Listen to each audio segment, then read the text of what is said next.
Hey everyone, welcome back to the channel. I have another furniture flip for you here. This is a French provincial dresser I got at an estate sale. It's got a few nicks and dings, but overall it's in pretty good shape, but we're gonna give it a new look. I start all my furniture flips by removing the hardware. I use an electric screwdriver to remove the bolt that's behind and pull the handle off. On this particular dresser, it has some decorative decals that are around the handles that are nailed on. So I do grab a flathead screwdriver and a hammer and just gently tap, trying to wedge the flathead screwdriver in some space in between the decal and the dresser without scratching the dresser too much, and just pry it off. On this dresser, there are also two little decorative fake keyholes that are in the middle on the top two drawers, and I use the same process as well to remove those.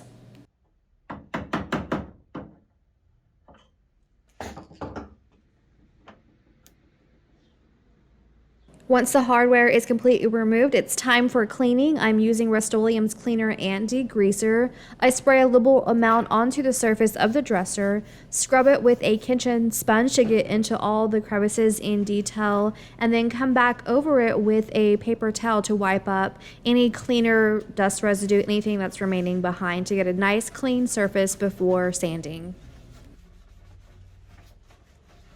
Thoroughly cleaning a piece can be time-consuming, but it is a very necessary step in the overall process to get a piece that lasts for a really long time, so don't skip it.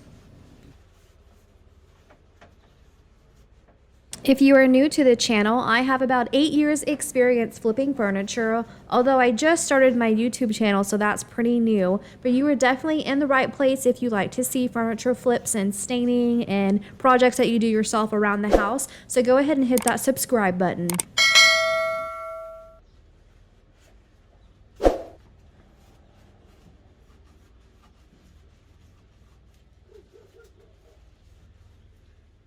And right here you can see why I always say clean your pieces first. After cleaning, I do repairs. I noticed that there was a squeaky drawer, so I wanted to go ahead and fix that before sanding. There are a couple different methods for the drawer slides and the drawer to attach to the drawer slide, so I'm just looking underneath to kind of inspect and see what's the easiest way to remove the drawer without damaging the dresser. Whenever you're doing furniture flips, sometimes you find some pretty interesting stuff, and in here I found a sheer set of white boxers. Woohoo! Most finds are pretty boring, but this one was kind of entertaining. So the drawer slide is metal, so I'm going to use some WD-40 to squirt on the drawer slide and to slide the middle section. It has some ball bearings on it, and that's running back and forth and causing the squeak sound in it. With that WD-40, that fixed it. I just put the dresser drawer back in to make sure, check it, and it's not squeaking anymore, so we are good to go. I love it whenever the pieces I'm working on have a quick, easy fix.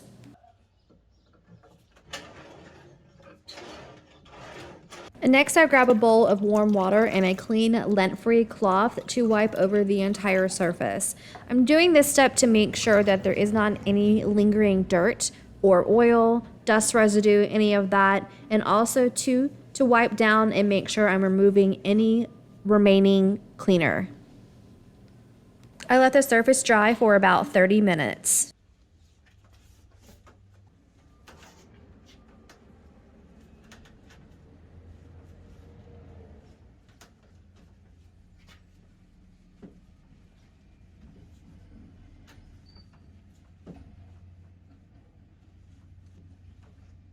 For this project, I am using my Surf Prep sander. I have the 3x4 electric sander with a hose attachment. With an adapter, it easily connects to my shop vac.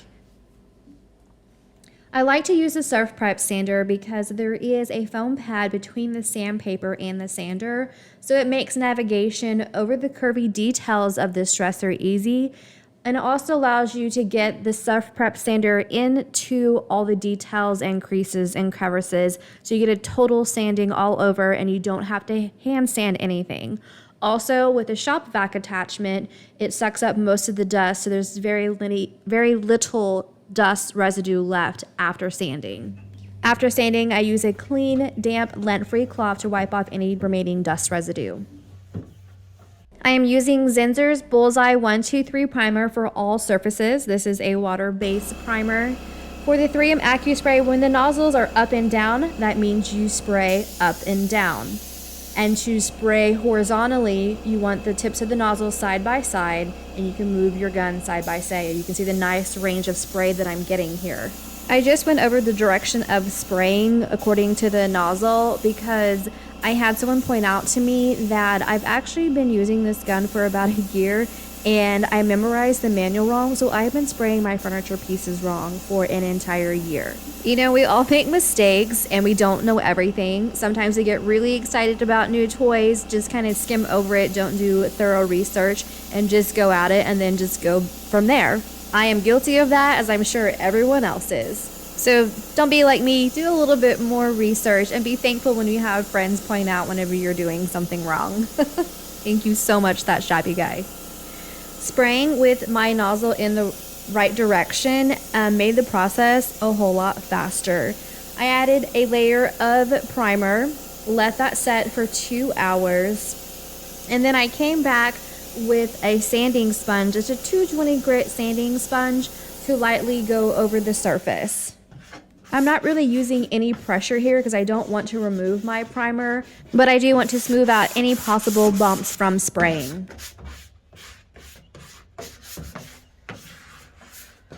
I wiped off the dust with a clean, lint-free cloth, and then it's time to add our second coat of primer.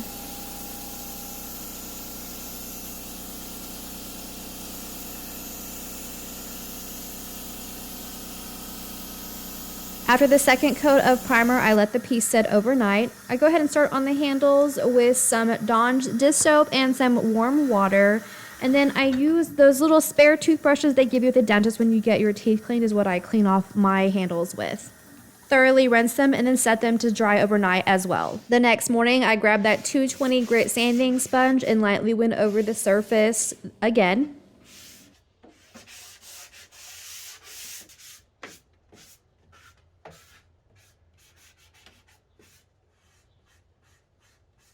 And then, like always, after sanding, wipe it off with that clean, lint-free cloth.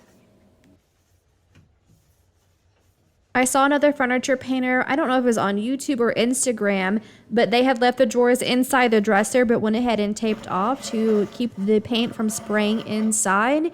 And I decided to go ahead and give that a try. I wish I could remember who it was so I could give them props for it because this actually ended up working really well. It kept the purple paint that I'm going to use from getting inside the drawers at all. It was amazing. I'll definitely use this from now on. You guys, I've always wanted to do a purple piece and I'm finally going to get to do that. I'm using Behr's chalk paint. It is my go-to chalk paint.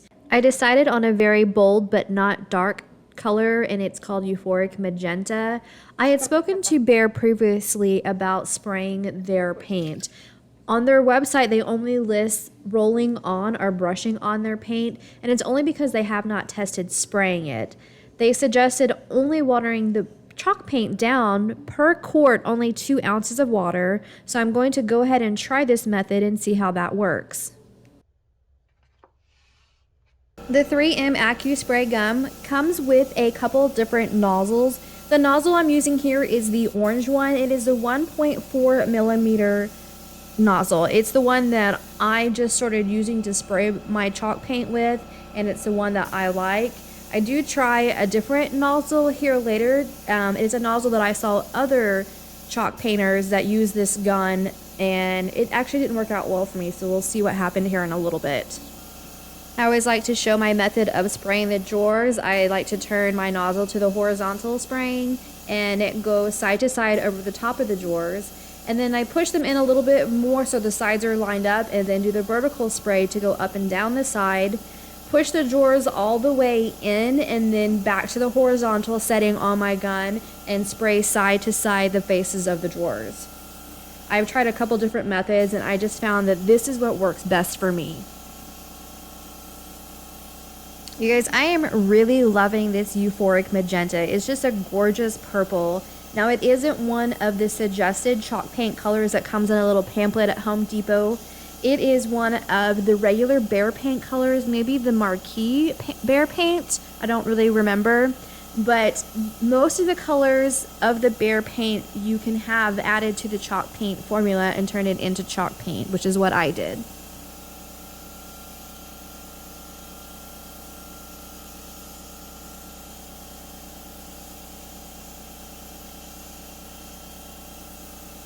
Behr does suggest a 2-hour waiting period between coats, so while the first coat dries, I'm using Dixie Belle's gilding wax in the warm gold to give the handles a new look. I just grab an arts and craft brush, wipe some of the gilding wax onto the brush, and then dust it onto the handles. You can see the difference there, how it just really gives the whole handle a new look. I just love gold, and if I can find an opportunity to add it into my piece, I'm definitely going to do that. After I get the gilding wax applied to all the handles, they are done and ready to start curing. After the first layer of paint was dry, I grabbed that 220 grit sanding sponge, lightly went over the surface, and then wiped it with that clean lint-free cloth before applying the second coat. For this second coat of paint, I am using the clear nozzle. It's the 1.8 millimeter nozzle, so more paint does come out at one time. I've seen other painters use that nozzle, so I thought I would give it a try again. That didn't go so well. I do have to say again that spraying the correct direction that the nozzle is set to makes spraying your pieces so much faster. I still can't believe I painted for as long as I did the wrong way. I am such a goob. Oh well, lesson learned, and it will just get better from here on out.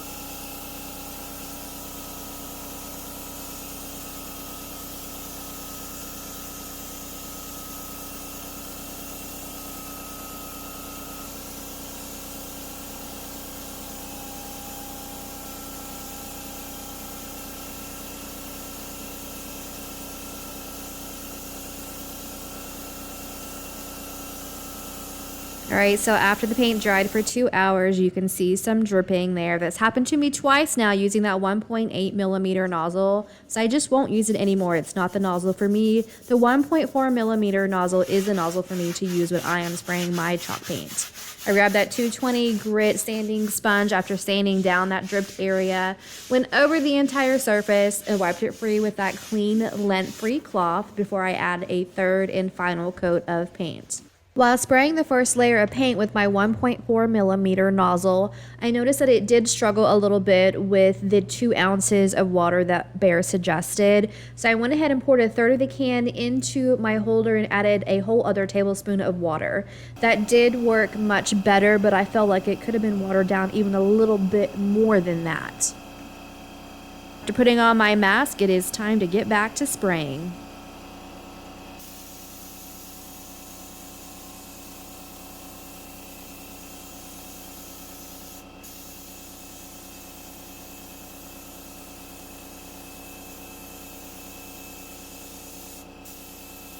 The orange nozzle is so much better for me. It's easier for me to use. There's no drips. And after I let that final coat dry for 2 hours, I grabbed that sanding sponge one last time, lightly went over the surface, and then wiped it with a lint-free cloth. For protection, I'm using Behr's decorative wax in the clear.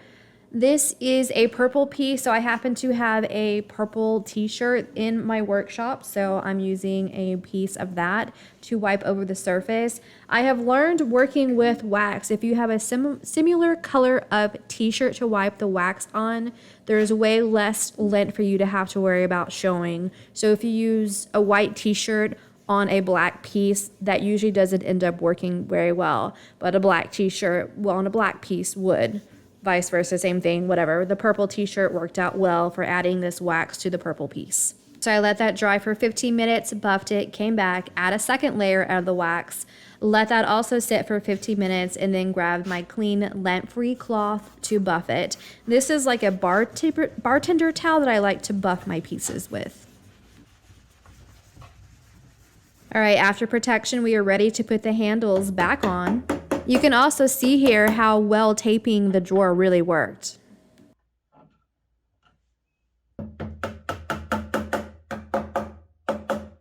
The gold and the purple together is just gorgeous, so I thought to myself, why not add more gold to the piece?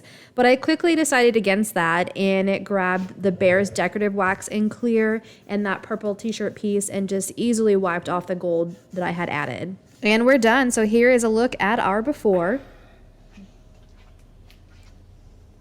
and our after. I just love how this piece turned out. The bold purple and the gold handles just complement each other very, very well. I hope you guys are able to learn from my experience and also learn from the errors that I make. I've been doing this for quite a while and I still learn something new on almost every single project that I touch. So tell me down below what you think in the comments. Is there something that you like, something that you dislike, something that you would have done differently yourself? Thank you again so much for watching this video, and as always, until next time.